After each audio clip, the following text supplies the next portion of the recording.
नमस्कार, आप लाइव बिहार देख रहे हैं। मैं हूं राजमोहन तिवारी। एक बार फिर से आप सभी का स्वागत है हमारे खास प्रोग्राम खबरों से खबरदार में। देखिए, आज बिहार की राजनीति में सियासत को गरमा देने वाला दिन था, क्योंकि नीतीश कुमार और तेजस्वी यादव की आमने सामने की मुलाकात बड़े दिनों के बाद देखने को मिली।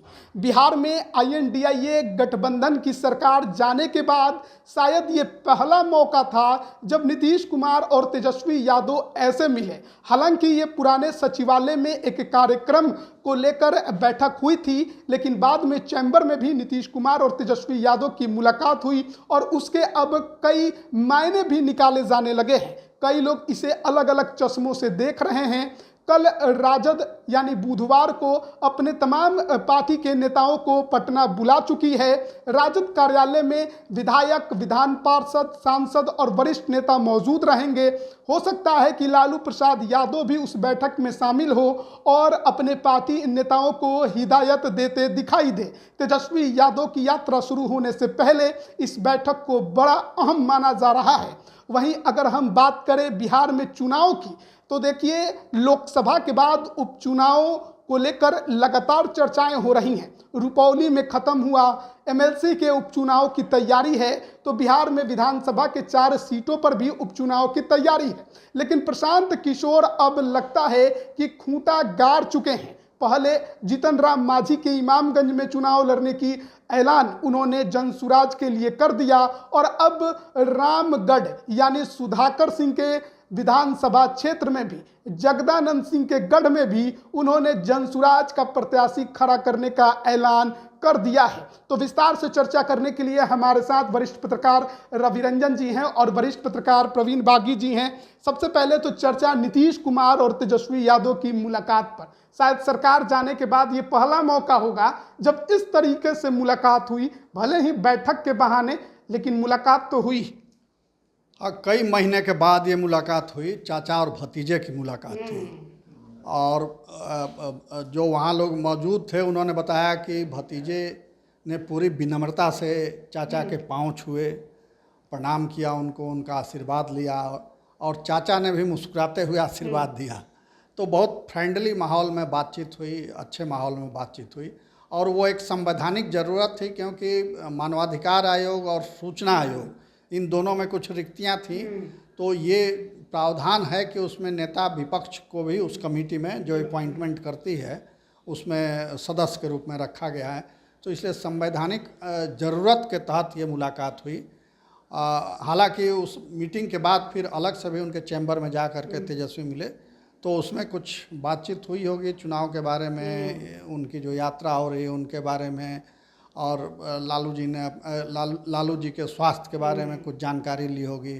लालू जी उनके बड़े भाई हैं नीतीश जी के, तो बड़े भाई का हालचाल जाना होगा। वो आ गए हैं सिंगापुर से अपना चेकअप करा करके। तो यही सब बातें हुई होंगी और ऐसी मुलाकात राजनीति में होती रहनी चाहिए और होती भी है। इसमें कोई आश्चर्य की बात नहीं है, क्योंकि आप देखिए पश्चिम बंगाल में ममता बनर्जी और शुभेंदु अधिकारी जो हैं, जो नेता विपक्ष हैं, अभी उन्हीं के पार्टी से अलग होकर BJP के साथ आ गए हैं। वहाँ कितनी आपस में तनाव का रिश्ता है। मगर फिर भी एक बार ममता बनर्जी ने उनको बुलाया था कि चाय पीते हैं हम लोग साथ में, तो वो गए और साथ में वहाँ चाय पिया। तो ऐसी मुलाकातें होती रहती हैं। प्रधानमंत्री मोदी और राहुल गांधी की भी होती है मुलाकात ऐसे मौक़ों पर। तो उसी के तहत इसको जोड़ के देखा जाना चाहिए। मगर बिहार में महत्वपूर्ण इसलिए हो गया है कि ये दोनों साथ भी आ जाते हैं, बीच बीच में अलग होते हैं मगर फिर साथ भी आ जाते हैं। तो ये जो मुलाकात हुई सरकारी ज़रूरत की वजह से मुलाकात हुई, उससे हो सकता है कि कोई नया रास्ता खुल जाए, क्योंकि जदयू में सूचना जो है कि अभी उथल पुथल चल रहा है। कई गुट बन गए हैं, उनमें आपस में फाइटिंग हो रही है भीतर। कभी कोई भूमिहार के खिलाफ खड़ा हो जा रहा है तो कोई किसी और के खिलाफ खड़ा हो जा रहा है। उसी में बेचारे केसी त्यागी शहीद हो गए। तो इन सब वजहों से ये मिलन जो है महत्वपूर्ण हो गया है कि इससे कोई नया रास्ता निकल सकता है क्या, कोई नया राजनीतिक सुगबुगाहट तो नहीं शुरू होगी इससे। इस पर लोगों की नज़र लगी हुई है। तेजस्वी यादव तो विपक्ष के नेता हैं, लेकिन विधानसभा का सत्र हुआ, वहाँ मौजूद नहीं रहे। दिखाई नहीं दिए। कई ऐसे अहम मौके रहे जहां पर विपक्ष के नेता को होना चाहिए पर नजर नहीं आए। लेकिन जब आज लगा कि अकेले में नीतीश कुमार से मिल सकते हैं, आज अच्छी मुलाकात, अच्छी बातचीत हो सकती है, तो विपक्ष के नेता के हैसियत से ही सही लेकिन पुराने सचिवालय पहुंचे। और यही लोगों को थोड़ा खटक गया है कि आखिरकार तेजस्वी यादव जो विधानसभा सत्र में नहीं गए, वो नीतीश कुमार से मुलाकात के लिए तो कहीं उस बैठक में नहीं चले गए। हाँ, एक बहाना जरूर हो सकता है। और ये मुलाकात 20 मिनट की मुलाकात हुई है दोनों नेताओं के बीच में। मैंने जो काम था, जो विधायी काम जो था कि वो एक सूचना आयोग में और उसमें जो रिक्तियां हैं उसको भरने के लिए दोनों नेताओं ने आपस में जो बातचीत की वो तो ठीक है। उसके बाद वो अलग से जाकर चैम्बर में मिले हैं, तो ये सामान्य शिष्टाचार मुलाकात भी हो सकती है।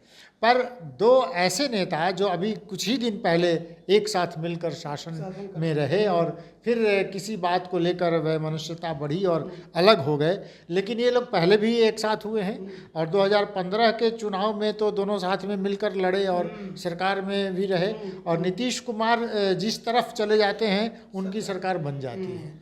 तो तेजस्वी यादव पिछले कई बार को आप देखेंगे बयानों को कि लालू प्रसाद यादव का पूरा परिवार नीतीश कुमार पर ज़्यादा अटैकिंग नहीं रहता है और अटैक नहीं करते, सॉफ्ट एक लेके चलते हैं।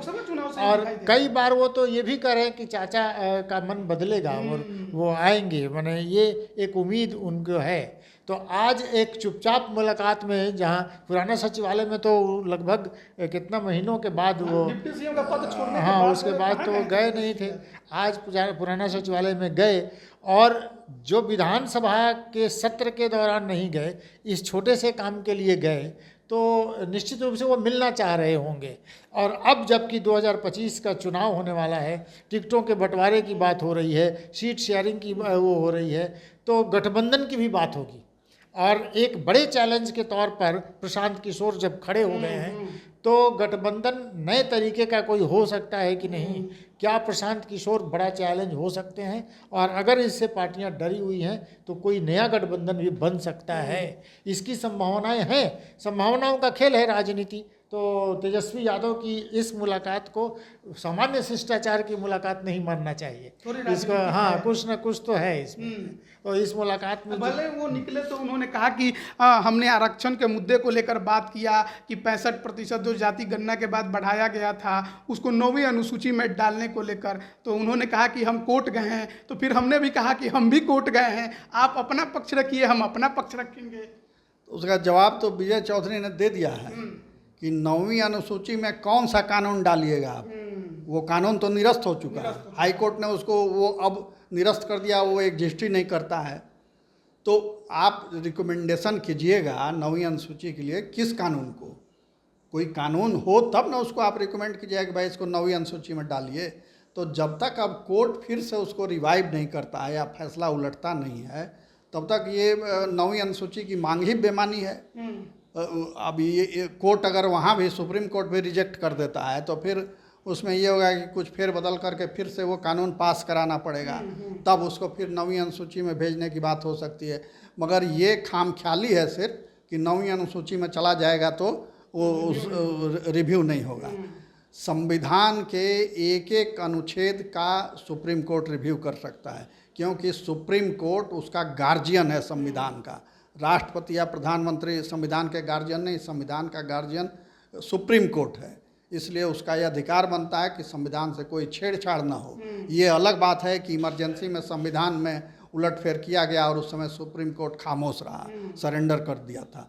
मगर अभी वैसी स्थिति नहीं है, इसलिए सुप्रीम कोर्ट पूरे अधिकार के साथ उसमें हस्तक्षेप कर सकता है। अच्छा, ये तो हम अब बात कर रहे थे मुलाकात को लेकर, लेकिन जिस तरीके से लालू यादव सिंगापुर गए, फिर तुरंत अब पटना आ गए हैं और राजद के तमाम नेताओं को पटना बुलाया गया है, कल विधायक, विधान पार्षद, सांसद, वरिष्ठ नेता, क्या मायने हैं इसके? देखिए, आरजेडी पूरे तरह से अब चुनावी मोड में आ चुका है। तेजस्वी यादव ने अपनी यात्रा, और ये ऐसी यात्रा है जहाँ केवल कार्यकर्ताओं से वो मिलने जा रहे हैं, और कार्यकर्ताओं से मिलेंगे तो निश्चित रूप से पिछले दिनों जो लगातार ये पार्टी में बात होती रही कि लोकसभा चुनाव में जो भीतरघात हुआ है उन लोगों पर कार्रवाई होगी, और एक एक लोगों से मिलकर वो लेना चाह रहे हैं, फीडबैक लेना चाह रहे हैं तेजस्वी यादव कि किसने कहाँ कहाँ पर गलती की और नए लोग कौन हैं जो समर्पण के भाव से पार्टी के लिए काम कर सकते हैं। तो तेजस्वी यादव की इस यात्रा, लालू प्रसाद यादव के आने से ये थोड़ा और सक्रिय हो गया, क्योंकि उनकी तबीयत जो थोड़ी ख़राब हुई, रेगुलर जांच के लिए वो गए थे, क्योंकि किडनी ट्रांसप्लांट हुआ है तो बीच बीच में जाना ही पड़ता है, तो वो जांच करा के आए हैं। तो अब लालू प्रसाद यादव की राय से पार्टी में जान फूंकने की, नए तरीके से उसको करने की तैयारी है, और इसीलिए ये बैठक भी बुलाई गई है। अब इस बैठक के बाद ये तय हो जाएगा कि बिहार में किन किन लोगों को टिकट मिलना है, किन किन लोगों का टिकट कटना है, पार्टी में किन लोगों को थोड़ा ऊपर किया जाएगा, किन लोगों को का वो पर कतरा जाएगा, ये सब बैठक में और इस यात्रा में हो जाएगा। कहा जा रहा है कि अब लालू यादव चाहते हैं कि हर हाल में किसी भी तरह 2025 में तेजस्वी यादव की ताजपोशी हो जाए। तो माना जाए कि अब लालू यादव ने कमान अपने हाथ में एक बार फिर से ले ली है तेजस्वी को सीएम बनाने के लिए। नहीं, लालू प्रसाद ने कमान छोड़ी कब थी? पहले वो तो हमेशा कभी बैकडोर से रहते हैं, कभी फ्रंट पे आ जाते हैं। 2020 में तो पोस्टर से भी गायब अब पोस्टर से गायब हो गए थे, मगर नीतियां तो सब उन्हीं की थी। तेजस्वी उन्हीं के गाइडेंस में काम कर रहे थे। ये दिखावा एक उन्होंने ज़रूर किया था कि उनके पोस्टर हटा दिए गए थे, उनके नाम नहीं ले रहे थे भाषणों में। 2025 का चुनाव इतनी बड़ी चुनौती लालू यादव के लिए क्यों बन गया है? लालू यादव के लिए चुनौती इसलिए बन गया है कि लालू यादव चाहते हैं कि हम जीते जी अपने पुत्र की ताजपोशी करा दें। किसी भी पिता की इच्छा होती है कि वो सर्वोच्च स्थान पर उसका बेटा हो, तो इसलिए वो चाहते हैं कि वो मुख्यमंत्री बन जाए बिहार का। इसलिए वो पूरी ताकत लगा रहे हैं, और अभी उनको लगता है कि स्थिति हमारे माहौल है, अगड़ा पिछड़ा का एक बार फिर से उभार हो रहा है, जातीय जनगणना को लेकर के समाज को बांटा जा सकता है, रिचार्ज किया जा सकता है। तो वो उनको लग रहा है कि, और दूसरे की नीतीश सरकार की कई विफलताएं हैं, इधर लगातार पुल ढहे हैं, घूसखोरी इतनी बढ़ गई है, जो विकास के कामों का लाभ सही तक अभी तक जनता तक नहीं पहुंच पाया। तो इन सब मुद्दों को उछाल करके वो चाहते हैं, और सबसे बड़ा मुद्दा तो रोजगार का है, नौकरी का है। वो तेजस्वी ने एक छवि बना ली है कि वो रोजगार देने वाले नेता हैं, और उनके समर्थक भी उनको इसी रूप में पेश कर रहे हैं। तो इन सब मुद्दों को लेकर के लगता है लालू प्रसाद को कि अभी सबसे अनुकूल मौका है तेजस्वी को आगे बढ़ाने का। तो इसलिए ये तैयारी अभी चल रही है, और उसी के लिए वो अभी जा रहे हैं। कई 4-5 जिलों में सभाएं करेंगे। वो विधानसभा क्षेत्रवार यात्रा का नाम दे दिया गया है ऐसे ही, मगर वो यात्रा कोई नहीं है। वो यहाँ से घर से अपने निकलेंगे और उस शहर में जाएंगे। समस्तीपुर से शुरू होगी, समस्तीपुर में 2 दिन रहेंगे, और दोनों दिन अलग अलग विधानसभा क्षेत्र के कार्यकर्ताओं के साथ सभा करेंगे, उसमें भाषण होगा, और फिर वो दूसरे जिले में प्रस्थान कर जाएंगे। कार्यकर्ताओं में जोश भरने के लिए, उत्साह भरने के लिए ये सब किया जा रहा है। 1 साल पहले से चुनाव से मतलब कि उनको मालूम है कि बैठने से नहीं होगा। अब बैठने से नहीं होगा, क्योंकि तेजस्वी के प्रति ये भी एक माहौल है कि वो एब्सेंट लीडर है। वो क्षेत्र से गायब रहते हैं, ज़्यादातर दिल्ली या विदेश यात्रा पर रहते हैं, जैसे राहुल गांधी रहा करते हैं। तो उस छवि को मिटाने के लिए, उसको बदलने के लिए वो कार्यकर्ताओं के बीच जा रहे हैं कि लोग समझे कि भाई उनके बीच का नेता है, उनके साथ खड़ा होने वाला आदमी है। तो इसलिए वो जा रहे हैं, और चूँकि लोकसभा चुनाव के बाद कोई कार्यकर्ताओं से मिलने का हुआ भी नहीं था कार्यक्रम, तो इसलिए भी वो ये कार्यक्रम रखा गया है। और पहले से वो कहे थे कि हम एक एक कार्यकर्ता से मिलेंगे चुनाव के बाद, अब फीडबैक लेंगे, ये लेंगे। तो फीडबैक क्या लेंगे, मगर ये है कि इसी बहाने कार्यकर्ताओं से अपने रिश्ते को नया करेंगे, नया जोश भरेंगे। उसमें कार्यकर्ता भी नेता को अपने बीच पा करके उत्साहित हो जाते हैं, स्वाभाविक है। कामयाबी अब अभी तो चुनाव में 1 साल है, अभी बहुत पानी बहेगा गंगा में, तो इसलिए अभी कुछ कहना मुश्किल है। मगर ये है कि हर पार्टी अपनी पूरी ताकत लगाती है। चुनाव उसके लिए जीवन मरण का प्रश्न होता है। अगर एक बार आ गए सत्ता में तो 5 साल के लिए तो निश्चिंत हो जाते हैं, और सत्ता में आने के बाद ही अपनी आप पार्टी की जो योजनाएं हैं, नीतियां हैं, उसको लागू कर सकते हैं। इसलिए राजनीतिक दलों के लिए सत्ता सबसे महत्वपूर्ण हो जाती है। अगर आप सत्ता में नहीं हैं तो अपनी नीतियों को लागू नहीं कर सकते, कार्यकर्ताओं को लाभ नहीं पहुंचा सकते, और खुद कमाई भी नहीं कर सकते। और यही बड़ा कारण है कि नीतीश कुमार पाला बदलते हैं तो दोनों ही जो धरे हैं वो तैयार हो जाते हैं कि हाँ ठीक है, मेरे पास आइए, तो मेरे पास आइए, क्योंकि सत्ता में रहना है। खैर, अब तेजस्वी यादव की चर्चा की हमने, लेकिन अब प्रशांत किशोर के जन सुराज की देखिए। बिहार में जिस तरीके से पदयात्रा करके प्रशांत किशोर ने अपनी एक अलग छाप बना ली है, अब वो चुनावों में भी कितना देख पाएंगे लोग, इसका इंतजार हर किसी को है। एक एमएलसी चुनाव में तो उन्होंने करके दिखाया, लेकिन जो 4 सीटों पर उपचुनाव होना है उसमें भी वो कैंडिडेट उतारने की बात कर रहे हैं। 2 अक्टूबर को पार्टी उनके बनाने की औपचारिक ऐलान पहले हो चुकी है, यानी अब से 1 महीना बाकी है। और अब वो कह रहे हैं कि इमामगंज में तो ऐलान किया ही था कि चुनाव लड़ेंगे, अब जगदानंद सिंह के गढ़, जहां से सुधाकर सिंह विधायक थे, अब वो सांसद बन गए, सीट खाली हो गई, उपचुनाव होना है, तारीख का ऐलान नहीं हुआ, लेकिन कैंडिडेट उतारने की बात उन्होंने कह दी। देखिए, प्रशांत किशोर जो बातें कह रहे हैं, तो प्रशांत किशोर के लिए भी ये लिटमस टेस्ट है। और दोनों पार्टियों, दोनों बड़ी गठबंधन के लिए वो जीवन मरण का सवाल है, माने उनके लिए तो सेमीफाइनल मैच है। प्रशांत किशोर ने 2 सीटों पर ये कहा है कि ये जिताने की जिम्मेदारी मेरी होगी। इसका माने जिस दावे से वो कह रहे हैं, तो दोनों गठबंधन के लिए बहुत बड़ा चैलेंज है। वो उसमें से 3 सीटें तो INDIA गठबंधन की हैं, और हम पार्टी की एक इमामगंज वाली सीट है। तो NDA अगर गेन करती है तो जो भी करेगी वो उसको गेन फायदा रहेगा। NDA ये INDIA लूज़ करेगी तो बड़ा लूज़ हो जाएगा, क्योंकि ये 3 सीटों में से वो हारेंगे। तो प्रशांत किशोर अगर बीच में घुसे तो प्रशांत किशोर भी कितना मजबूती से अगले चुनाव में आने वाले हैं, ये भी पता चल जाएगा कि प्रशांत किशोर जो कह रहे हैं उसमें कितनी सच्चाई है। और इन पार्टियों के लिए भी हो जाएगा कि प्रशांत किशोर उनके लिए कितने बड़े चैलेंज हैं। तो ये जो उपचुनाव होने जा रहा है, बहुत ही दिलचस्प उपचुनाव होगा। प्रशांत किशोर ने रामगढ़ में, चूँकि वो बक्सर के रहने वाले हैं, और बक्सर के इलाके में ही, मैंने है तो वो कैमूर का हिस्सा, लेकिन वो बक्सर लोकसभा क्षेत्र का वो हिस्सा है, जहाँ सुधाकर सिंह, जगदा बाबू वहाँ से लगातार जीतते रहे, उसके बाद सुधाकर सिंह, अब सुधाकर सिंह के भाई वहाँ पर RJD की तरफ से प्रत्याशी होंगे। तो ये RJD के लिए सबसे बड़ा चैलेंज हो जाएगा कि मैंने सुधाकर सिंह ने वो सीट खाली किया है, तो वो सुधाकर सिंह का परिवार उसमें जीते। लेकिन उन्होंने ये बात स्पष्ट रूप से कहा है कि अब परिवार का चुनाव नहीं होगा, अब ये जनता अपने प्रतिनिधि को चुनेगी। तो प्रशांत किशोर ने बड़ा चैलेंज RJD के सामने खड़ा किया है। अब देखिए क्या होता है। तो प्रशांत किशोर की बातों से लगता है कि बड़ी चुनौती दे पाएंगे। नहीं, प्रशांत किशोर तो आत्मविश्वास से पूरे भरे हुए हैं।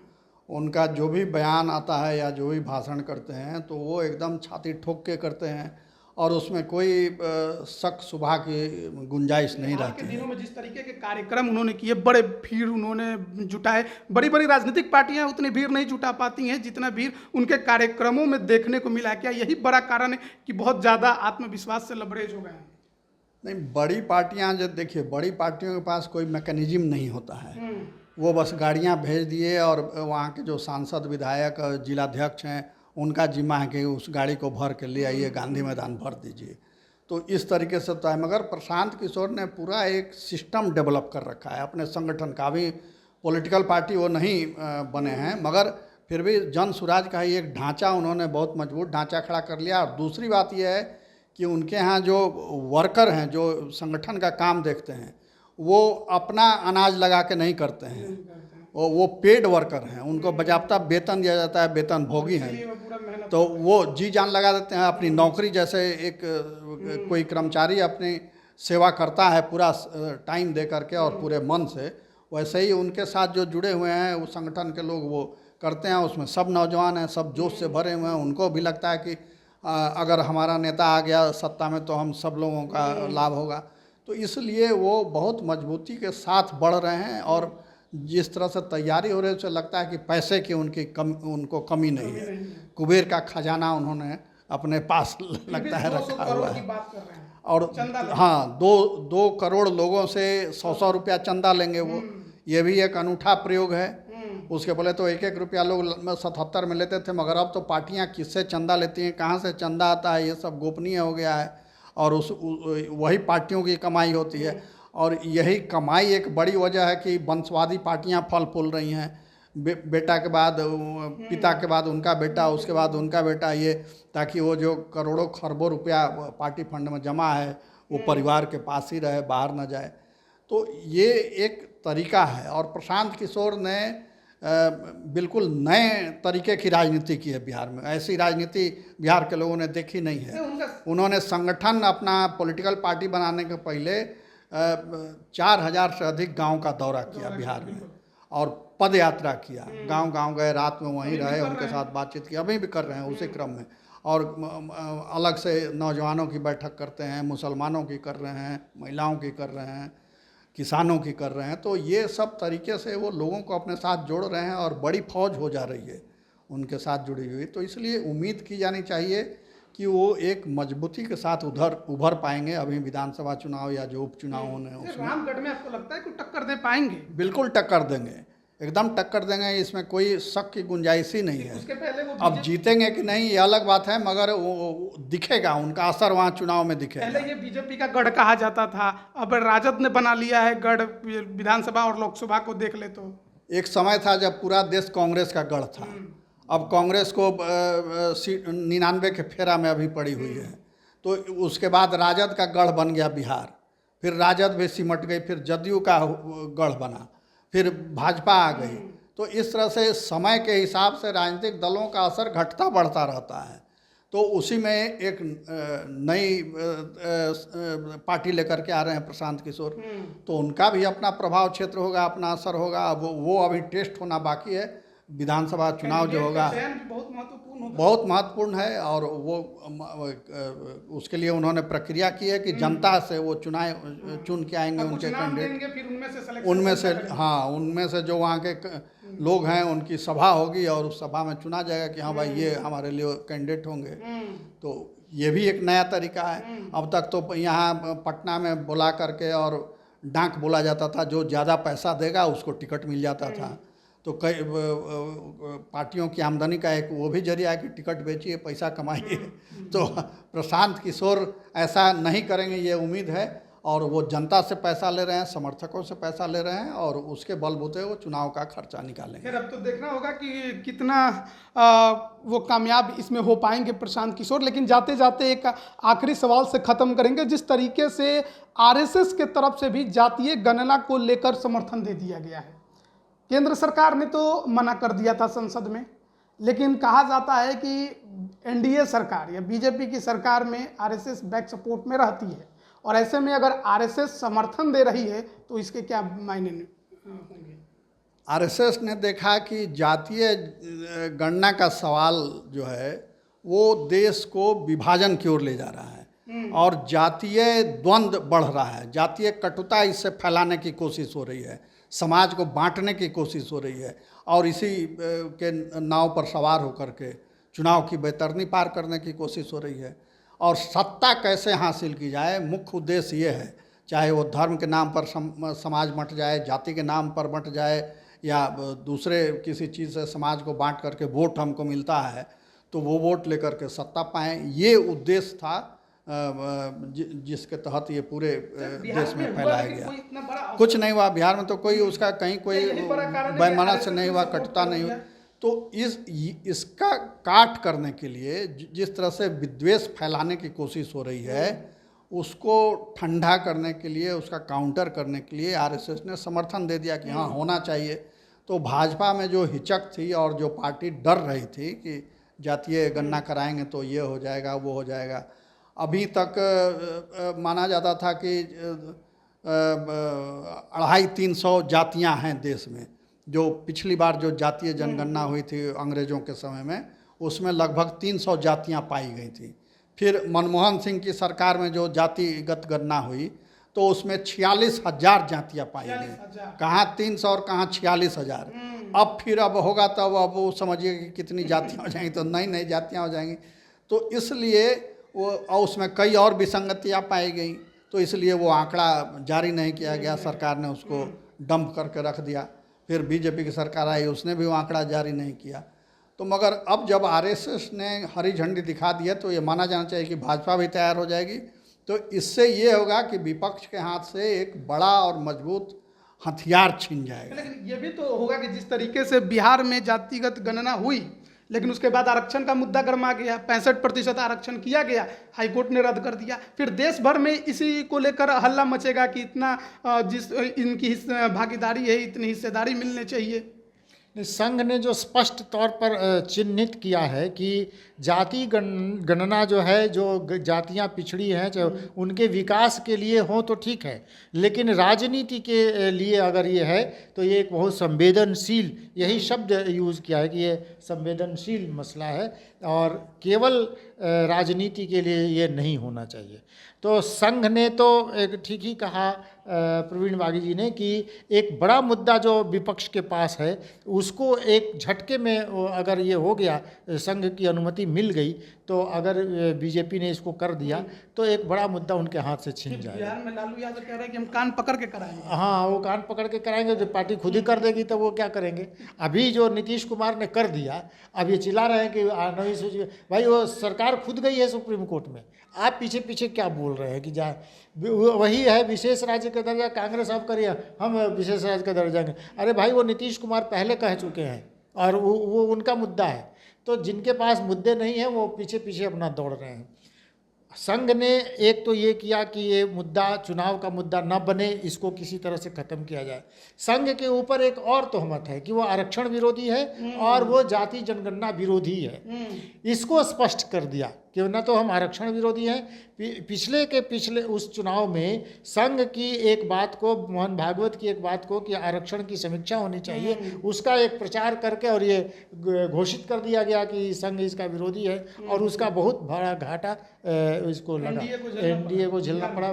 खास तौर पर बीजेपी को तो उत्तर प्रदेश में इस चुनाव में भी ये फैलाया गया कि ये आरक्षण ख़त्म करेंगे, संविधान में बदलाव करने जा रहे हैं, ये करके तो संघ ने एक बड़े मुद्दे को विपक्ष से छीनने की ये बड़ी कोशिश की है। अब देखिए आगे इसमें बीजेपी को निर्णय लेना है कि वो क्या करती है।